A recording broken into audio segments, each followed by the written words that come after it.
নমস্কার বন্ধুরা, আমি তনু। আপনারা দেখছেন তনুর রান্না পরিবেশন। বিয়ে বাড়ি বা অনুষ্ঠান বাড়িতে ফ্রাইড রাইস আশা করি আপনারা সবাই খেয়েছেন। আপনাদের যদি সঠিক পরিমাণ ও পদ্ধতি জানা থাকে তবে বিয়ে বাড়ির মতো ফ্রাইড রাইস আপনি বাড়িতেও বানিয়ে নিতে পারবেন। চাল ভাঙারও কোনো ভয় থাকবে না, আর স্বাদেও বিয়ে বাড়ির ফ্রাইড রাইসের থেকে কোনো অংশে কম হবে না। তাহলে আজকে আমাদের রেসিপি ফ্রাইড রাইস। সবার প্রথম আমি চালটাকে ভালোভাবে ধুয়ে নিচ্ছি। আমি এখানে 300 গ্রাম বাসমতি চাল নিয়েছি। চালের পরিমাণটা আপনারা মাথা পিছু 100 গ্রাম করে ধরে নিতে পারেন। বাচ্চাদের ক্ষেত্রে পরিমাণটা একটু কমিয়ে নেবেন। চালটাকে হালকা হাতে ধুয়ে নিতে হবে, খুব বেশি প্রেস করার দরকার নেই। চালের জলটা দেখুন ঘোলা হয়ে আসছে। 3 থেকে 4 বার ধুলেই জলটা এরকম পরিষ্কার হয়ে আসবে। এবার এই বাসমতি চালটাকে মিনিমাম 45 মিনিট থেকে 1 ঘন্টা মতো ভিজিয়ে রাখতে হবে। চালটা ভিজিয়ে না রাখলে কি হতে পারে সেটা আপনারা একটু পরেই দেখতে পাবেন। এই সময় ফ্রাইড রাইসটা বানাতে যে যে সবজিগুলো লাগবে সেগুলো কেমন করে কেটেছি দেখিয়ে দিই। প্রথমে বিনসটাকে কেটে নিচ্ছি। আমি এখানে 200 গ্রাম বিনস নিয়েছি। বিনসটা সোজা করে না কেটে এরকম কোনা করে কাটলে দেখতে ভালো লাগে। বাড়িতে যখন ফ্রাইড রাইস বানানো হয় সবজির পরিমাণটা আন্দাজেই দেওয়া হয়, কিন্তু সবজির মাপ যদি ঠিকঠাক দেওয়া হয় তাহলে এটা খেতে আরও ভালো লাগে। 300 গ্রাম চালে 200 গ্রাম বিনস আর 250 গ্রাম গাজর দেবেন। সবসময় বিনসের থেকে গাজরের পরিমাণটা একটু বেশি দেবেন। গাজরটাকে চেষ্টা করবেন এরকম লম্বা করে কেটে নেওয়ার, একটু মোটা রাখবেন, না হলে ভাজার পর নেতিয়ে যাবে। গাজরটা কাটা হয়ে গেলে কেটে নেব একটা ক্যাপসিকাম। চেষ্টা করবেন সব সবজিগুলো একই সাইজের করে কেটে নেওয়ার, না হলে ছোট সাইজের সবজিগুলো ভাজা হয়ে যাবে আর বড় মাপের যে সবজিগুলো থাকবে ওইগুলো কাঁচা রয়ে যাবে। এরপর 1 ইঞ্চি সাইজের একটা আদার টুকরোকে ছোট ছোট কুচি করে কেটে নিচ্ছি। আর সামান্য একটু ঝালের জন্য 1 থেকে 2টো কাঁচা লঙ্কা দিতে পারেন। লঙ্কাটাকে মাঝখান থেকে একটু ফালি করে নিচ্ছি। ফ্রাইড রাইসের জন্য সমস্ত ভেজিটেবলগুলো আমাদের কাটা হয়ে গেছে। আর ফ্রাইড রাইসের চালটাও 1 ঘন্টা মতো ভেজানো হয়ে গেছে। এবার চালটাকে সেদ্ধ করার জন্য একটা পাত্রে জল নিয়ে নিচ্ছি। আর জলের মধ্যে দিয়ে দিচ্ছি অর্ধেক জয়িত্রী, 5টা এলাচ। এলাচের মুখগুলোকে এইভাবে ছাড়িয়ে দিতে হবে, যাতে এটা জলের মধ্যে দিলে এর ফ্লেভারটা অনেকটা বেড়ে যায়। সাথে লাগছে 5 থেকে 6টা লবঙ্গ ও দারুচিনি। স্বাদ মতো নুন। নুনটা একটু বেশি দেবেন যাতে চালগুলোর মধ্যে নুনটা খুব ভালোভাবে ঢুকে যায়। এবার এই চালগুলোকে সাদা করে নেওয়ার জন্য দিয়ে দিচ্ছি 1 চামচ ভিনিগার আর 1 চামচ সাদা তেল আর একটা তেজপাতা। এবার দেখুন ভেজানো চাল আর শুকনো চালের মধ্যে পার্থক্য।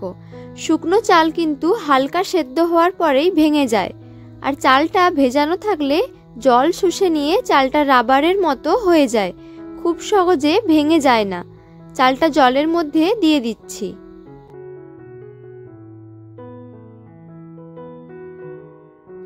এবার চালটাকে ঢাকা দিয়ে একটু সেদ্ধ করে নেব। এই রাইসটা 100% সেদ্ধ করতে হবে না, 90% সেদ্ধ হলেই নামিয়ে নিতে হবে।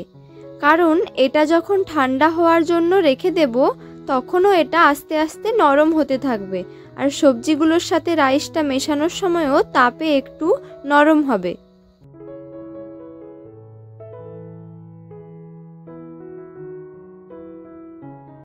এবার ফ্রাইড রাইসের সবজিগুলো ভেজে নেওয়ার জন্য একটা কড়াতে দিয়ে দিচ্ছি সাদা তেল আর 1 চা চামচ ঘি। ঘি দিলে এই রাইসের স্বাদটা অনেকটা বেড়ে যায়। এবার সবজিগুলো কোনটা আগে ও কোনটা পরে ভাজতে হবে দেখে নিন। সবার প্রথম গাজরটা ভেজে নেবেন। গ্যাসের ফ্লেমটা মিডিয়াম রাখবেন। গাজরটা একটু সোনালি রঙের হয়ে এলে দিয়ে দিতে হবে বিনস। এবার এই বিনসটা আর গাজর ভালোভাবে ভেজে নিতে হবে। আর এই সময় দিয়ে দিতে হবে আগে থেকে ভেজানো কাজু বাদাম ও কিশমিশ। আপনারা কাজু কিশমিশের পরিমাণটা বোঝার জন্য একটা কাপ নিয়ে তাতে 60 ভাগ কাজু আর 40 ভাগ কিশমিশ দিয়ে আগে থেকে একটু ভিজিয়ে রাখবেন। কাজুটা হালকা লাল হয়ে ভাজা হয়ে গেলে দিয়ে দেবেন কেটে রাখা ক্যাপসিকাম আর 100 গ্রাম কড়াইশুঁটি। কড়াইশুঁটি আগে কখনোই দেবেন না। এবার গ্যাসের ফ্লেমটা হাই করে 2 মিনিট মতো ভেজে নিতে হবে। সবজিগুলো খুব বেশি ভাজবেন না, এমন করে ভাজবেন যেন সবজির নিজস্ব রঙটা না হারায়। সবজিগুলো ভাজা হয়ে গেছে। এবার ফাইনালি ফ্রাইড রাইসটা বানানোর জন্য যে কড়াতে সবজিগুলো ভেজে নিয়েছিলাম ওই কড়াতেই দিয়ে দিচ্ছি 2 চা চামচ ঘি আর আগে থেকে যে আদাটা ছোট ছোট কুচি করে রেখেছিলাম সেই আদাটা। এই তেল আর ঘিয়ের মধ্যে আদাটাকে একটু ভালো করে ভেজে নেবেন। ভাজা হয়ে গেলে সেদ্ধ করে রাখা বাসমতি চালটা এখানে দিয়ে দিচ্ছি। এই সময় গ্যাসের ফ্লেমটা অবশ্যই একদম লো রাখবেন, না হলে কিন্তু চালটা নিচে বসে যাওয়ার সম্ভাবনা থাকে। এবার মিষ্টির জন্য দিয়ে দিচ্ছি 4 চা চামচ গুঁড়ো চিনি। মিষ্টির পরিমাণটা আপনারা আপনাদের স্বাদ অনুসারে কমিয়ে বা বাড়িয়ে নিতে পারেন। আর আপনারা চাইলে চিনিটা গোটাও দিতে পারেন, কিন্তু এইভাবে গুঁড়ো করে দিলে মেশাতে সুবিধে হয়। আর একটু ঝালের জন্য দিয়ে দিচ্ছি আগে থেকে কেটে রাখা কাঁচা লঙ্কা, সাথে 1 চা চামচ গোলমরিচের গুঁড়ো আর স্বাদ মতো নুন। সবশেষে তার উপর থেকে আরেকটু ঘি ছড়িয়ে দিয়ে আমাদের যে ভেজিটেবলগুলো ভাজা ছিল সেটা দিয়ে দিলাম। তারপর গ্যাসের ফ্লেমটাকে হাই করে ভালো করে মিশিয়ে নেবেন।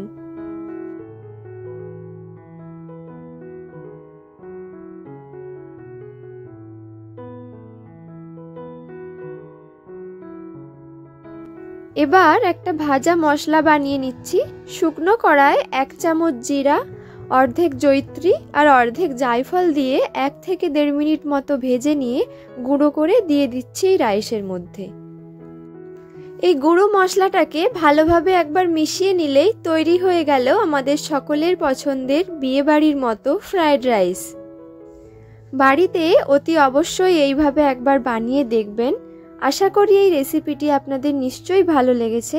আর ভালো লাগলে আপনাদের মতামতগুলো কমেন্টে জানাতে ভুলবেন না এবং ভিডিওটি বন্ধুদের সাথে শেয়ার করে দেবেন।